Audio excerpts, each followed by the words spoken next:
Title: The Whispering Shadows. Deep in the woods of a small, forgotten town, there stood an old mansion that had long been abandoned. The townspeople avoided it, whispering about the eerie occurrences that plagued the place.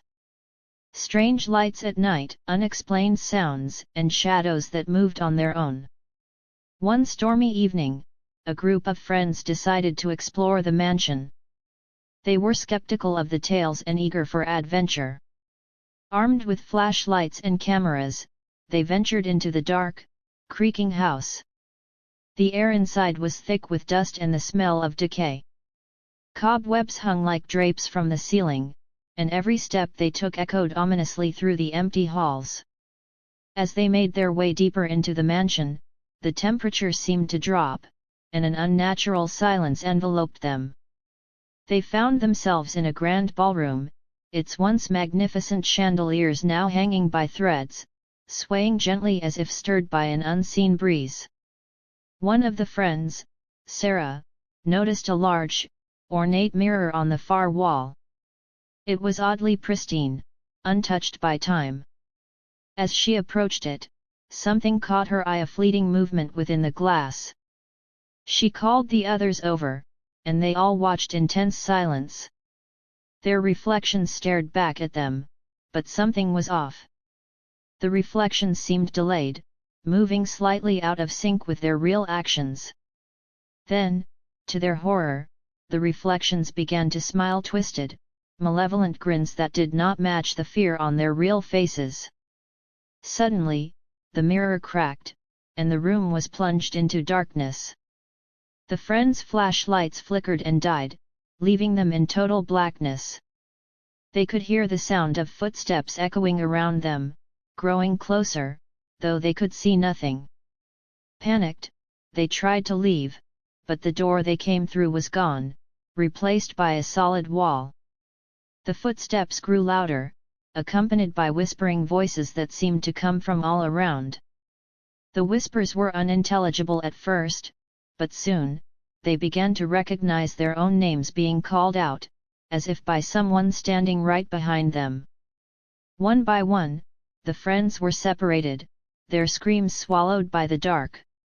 Sarah, now alone, stumbled through the pitch-black mansion, her breath coming in ragged gasps. The whispers grew louder, more insistent, as if they were right next to her ear. She felt a cold breath on her neck and turned, but there was nothing there, only shadows that seemed to move of their own accord. Finally, she found herself back in the ballroom, the mirror now whole again, its surface shimmering. Desperate, she ran toward it, hoping it might lead her to safety.